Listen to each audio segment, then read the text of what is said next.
Hello students, good morning. चलिए आज हम लोग जो है क्लास 10th फिजिक्स का पहला नंबर चैप्टर प्रकाश का प्रवर्तन शुरू करते हैं। आज से हम लोग जो है रेगुलर जो है ये क्लास 10th का फिजिक्स कंटिन्यू आपको जब तक एग्जाम से पहले आपको कंप्लीट करवाएंगे। आप लोग रोज हमारे चैनल पे वीडियोस देखते रहें। हम टोटल जो है टॉपिक आप लोगों को कवर करवाने वाले हैं। तो आज जो है हम आपको फिजिक्स का चैप्टर नंबर 1 लेक्चर फर्स्ट हमारा है प्रकाश का परावर्तन। इसको आज हम लोग समझने वाले हैं कि प्रकाश का परावर्तन क्या है। बहुत ही इंपॉर्टेंट क्वेश्चन है, पहला नंबर टॉपिक है और यह एग्जाम में कई बार पूछे जा चुके हैं। तो चलिए हम लोग जो है शुरू करते हैं वीडियो को।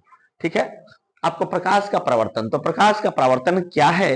तो देखिए, जैसे मान लेते हैं किसी कोई प्रकाश स्रोत है, प्रकाश स्रोत से जैसी प्रकाश किसी कण पर पड़ती है, मान लेते हैं हम ऑब्जेक्ट है, प्रकाश जैसी हमारे शरीर पर पड़ रही है, अब पड़ने के बाद टकराकर वापस जो लौटती है, तो वापस लौटने की घटना को हम क्या कहते हैं, प्रकाश के परावर्तन। सीधा आप समझ सकते हैं कि प्रकाश के किसी कण पर पड़कर वापस लौटने को प्रकाश का परावर्तन कहते हैं।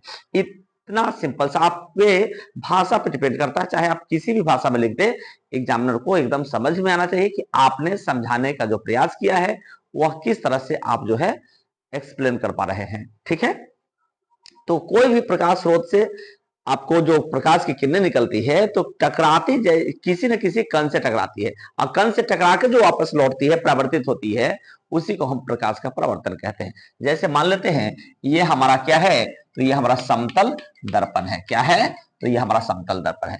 यहाँ पे मान लेते हैं प्रकाश स्रोत है, यहाँ पे क्या है, प्रकाश स्रोत है जो प्रकाश दे रही है, प्रकाश क्या कर रही है, उत्सर्जित कर रही है। तो यहां से मान लेते हैं कोई एक किरण इस समतल दर्पण के किसी एक बिंदु पर पड़ी, तो यह पहली किरण जो चली है, इस पहली किरण किसी स्रोत से जो निकलती है, उस निकलने वाली किरणों को हम कौन सी किरण कहते हैं, तो आपतित किरण कहते हैं। कौन सी किरण कहते हैं जी, इस किरण को हम आपतित किरण कहते हैं। ठीक है, एकदम ध्यान से समझिएगा, इस किरण को हम आपतित किरण कहते हैं। और ये आपतित किरण जिस भी बिंदु पर, किसी वस्तु के जिस भी बिंदु पर टकराती है, मान लीजिए हम लगा दिए हैं समतल दर्पण, इसके इस बिंदु पर टकराई, तो इस बिंदु को हम कहेंगे कौन सा बिंदु, तो आपतन बिंदु। कौन सा बिंदु कहेंगे जी, आपतन बिंदु कहेंगे, याद रखिए, इस बिंदु को आपतन बिंदु कहेंगे। और जैसी ये कण इस पर टकराई, प्रकाश की किरण ये टकराई इस कणों पे, तो टकराने के बाद अब क्या होगी, ये वापस इधर लौट जाएगी।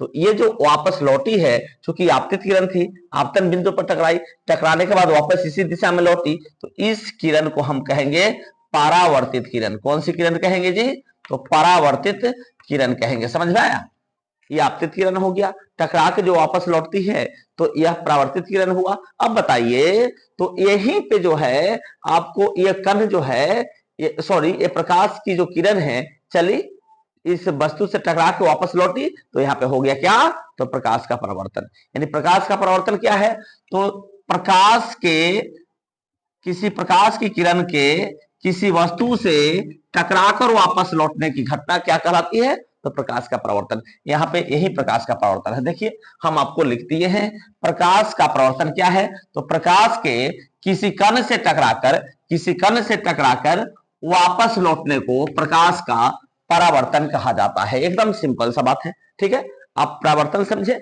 अब हम जो यहाँ लिखे हैं प्रकाश के परावर्तन के नियम, तो प्रकाश के परावर्तन के दो नियम हैं। कितने नियम हैं, दो नियम हैं। अब देखिए दो नियम हैं, इसके नियम को निकालने के लिए आपको करना क्या पड़ेगा, तो इसके आपतन बिंदु पर हमको एक अभिलंब डाल देना होगा। क्या करना होगा, एक आपको जो है सो यहाँ पे अभिलंब डाल देना होगा। मान लीजिए हम डाल दिए, यह क्या है, तो यह अभिलंब है।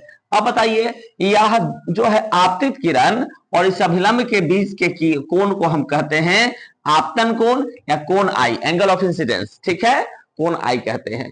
और इस अभिलंब और इस परावर्तित किरण के बीच के कोण को हम कहते हैं परावर्तन का कोण या एंगल ऑफ रिफ्लेक्शन। ठीक है, इसको परावर्तन का कोण कहते हैं। जब इसको मेजर किया गया तो ये पता चला तो ये कोण और ये कोण आपस में क्या है, बराबर है, यानी कोण आई बराबर कोण आर है। यानी आपतन का कोण जो है परावर्तन के कोण के बराबर है। पहला नियम हमारा क्या है, आपतन कोण परावर्तन कोण के बराबर है, अर्थात कोण आई बराबर कोण आर है। इसके बाद देखा गया कि ये आपतित किरण, ये परावर्तित किरण और इस आपतन बिंदु पर जो हमने अभिलंब डाला है, ये तीनों क्या है, एक ही तल में स्थित है। तो दूसरा नियम है, आपतित किरण, परावर्तित किरण और आपतन बिंदु पर डाला गया अभिलंब, तीनों एक ही तल में स्थित होते हैं। तो चलिए आज का लेक्चर हमारा यही है। तो आप लोग जो है, अगर आपको वीडियो अच्छा लगा तो लाइक शेयर और कमेंट जरूर करिएगा। यदि आप लोग हमारे YouTube चैनल पे फर्स्ट बार विजिट कर रहे हैं तो चैनल को सब्सक्राइब कर लीजिए, ताकि यहां से आपकी तैयारी एकदम जो है दुरुस्त हो सके और आपको मैथ, फिजिक्स, केमिस्ट्री हर चीज की तैयारी हम अपने YouTube चैनल पे कराएंगे। हर चीज का हम जो है आपको वीडियो आपको उपलब्ध होगा, आज से हमारा वादा है।